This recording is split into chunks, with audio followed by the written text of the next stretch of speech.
Tab O, a proposed quasi-judicial resolution of the Mayor and City Council of the City of North Miami, Florida, approving a site plan for a residential project in substantially the attached form for a proposed mixed-use development consisting of an 11-story, 240-unit residential building with 19,935 square feet of ground-level commercial space and 364 parking spaces on 3 parcels of real property located at 12830 Northeast 6th Avenue, 12840 Northeast 6th Avenue, and 575 Northeast 127th Street, specifically identified with Miami-Dade County folio numbers 06-2230-024-0330, 06-2230-024-0340, and 06-2230-024-0310, totaling 2.74 acres in accordance with Article 2, Division 7, Section 2-701, and Article 3, Division 2, Sections 3-204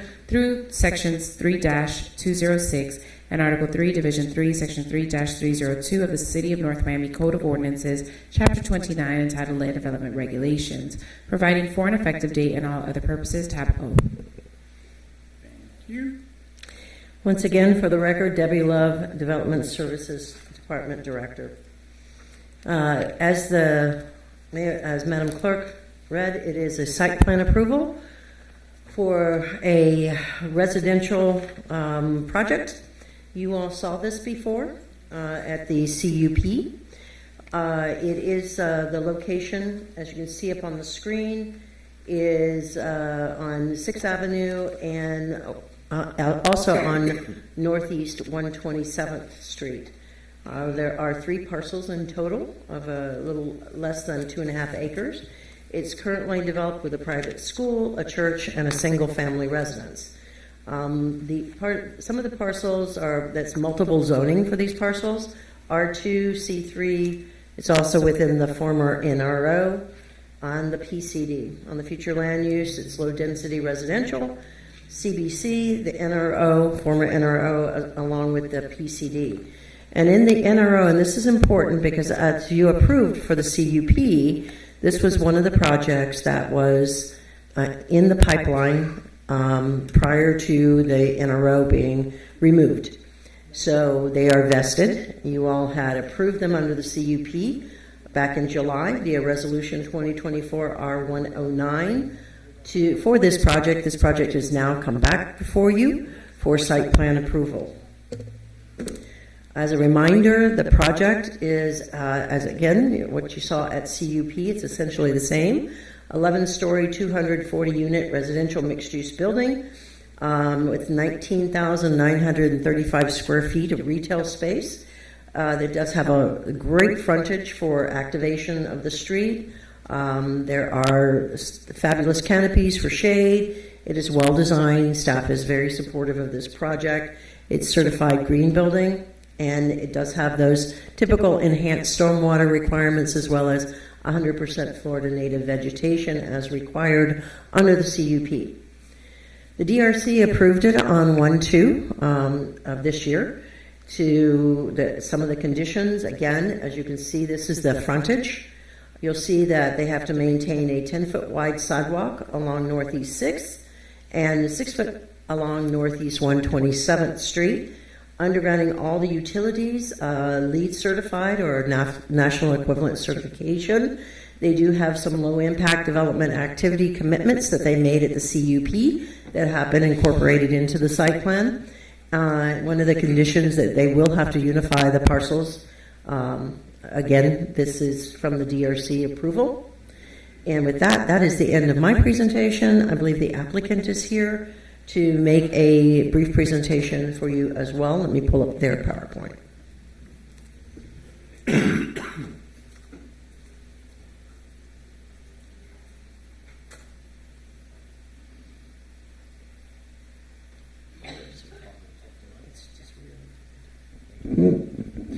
Thank you, Debbie. Good evening, Mr. Mayor, Vice Mayor, Council members. Ethan Wasserman with Greenberg Chart, 333 Southeast 2nd Avenue.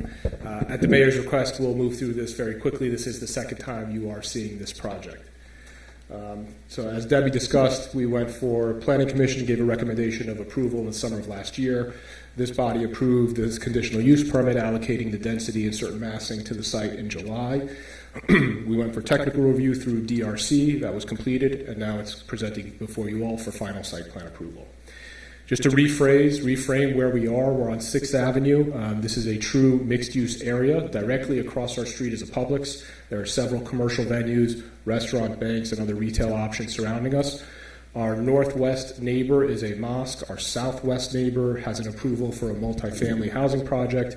And in the middle of the block to our west starts low-scale single-family homes. So we're truly surrounded by various uses, and this project in context is very appropriate. And we have transit options, both trolley and county transit, right at our doorstep on the property line. These are just some examples of what's around us. So high level, excuse me, I lost my voice a little bit ago. Residential units, we have 240 units where 243 is allowed, so we're under our max density.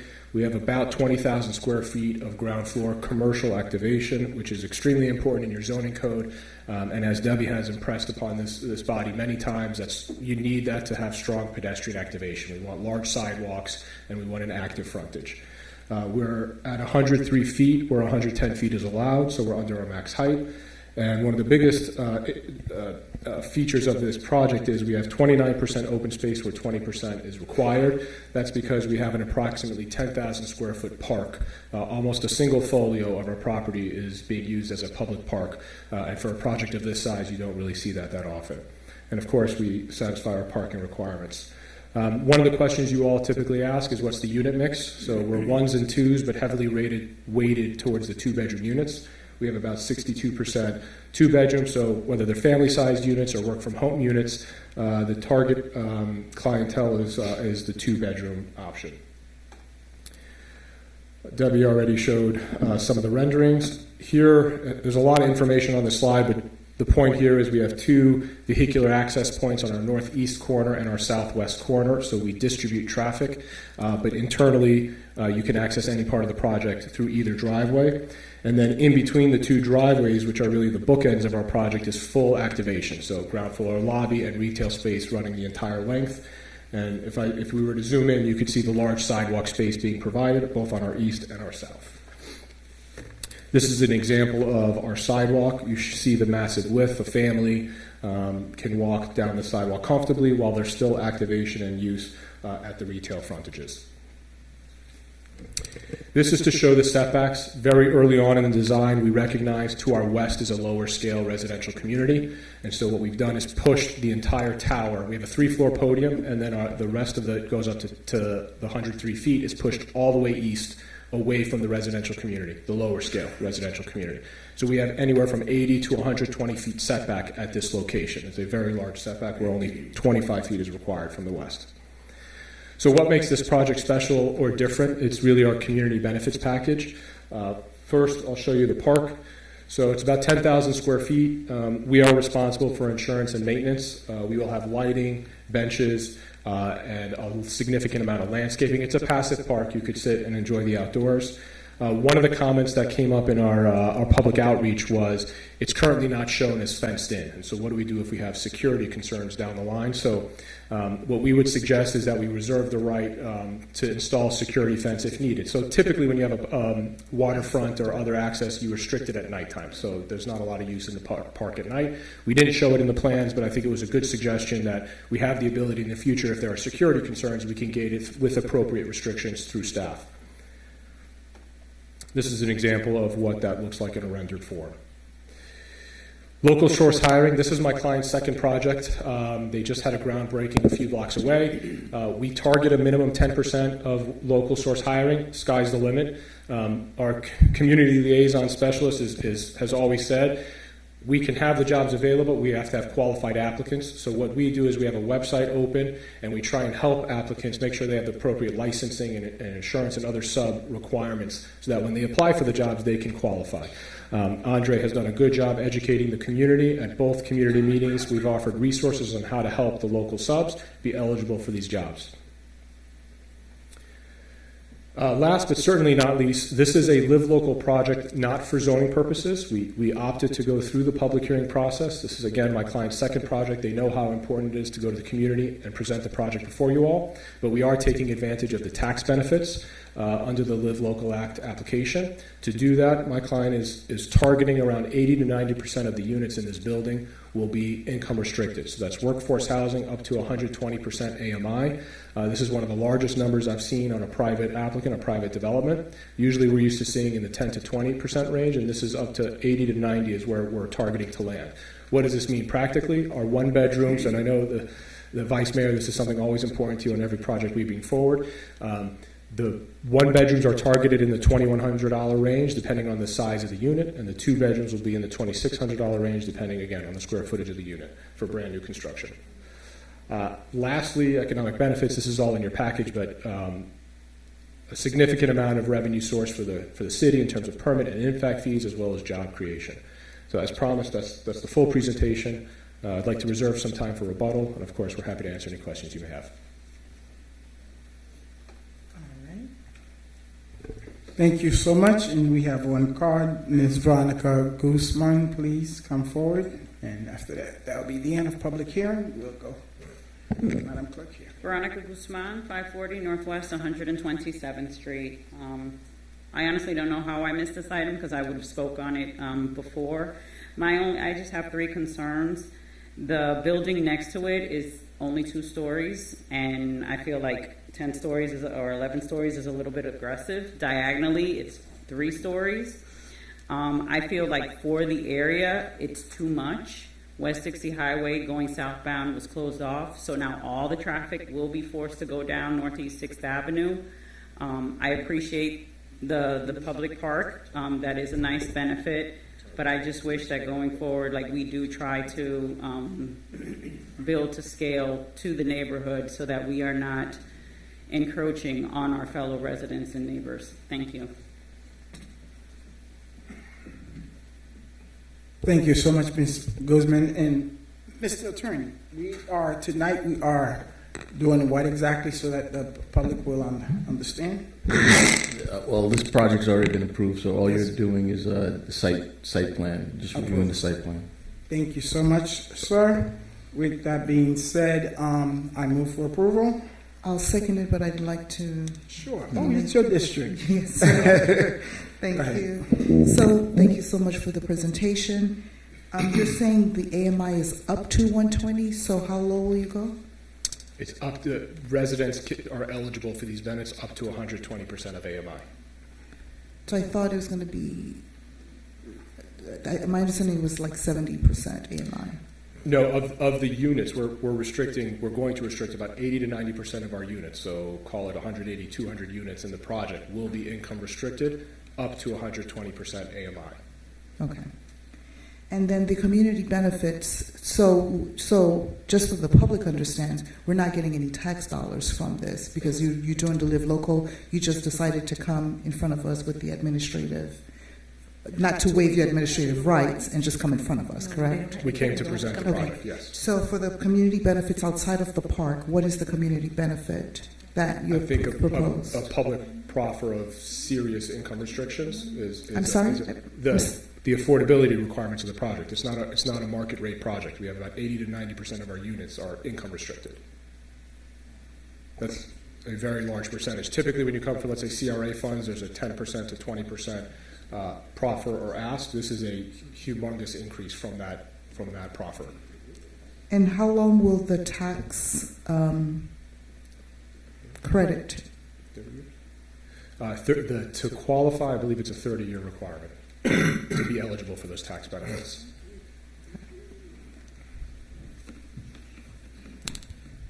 All right. That's it. Thank you so much for the Sure. And so, Mayor, if I may Yes. quickly, just want to drop a few words in here. Looking at this development, I just want to comment the staff and also for full disclosure, Mr. Mayor, I met with the applicant. Yes. And looking at it, it is a project. It is a nice project and something that will elevate Northwest 6th Avenue. I think is a great step forward toward our new downtown. And that is in District 3, and I hope this project will be somewhere on Northwest 7th Avenue. And, that will be somewhere on Northwest 7th Avenue. We have something like that. And again, looking at it, give them credit. Under the Leave Local Act, they did not have to come before us, but they just want to make sure that they work with the city council and then move with the city.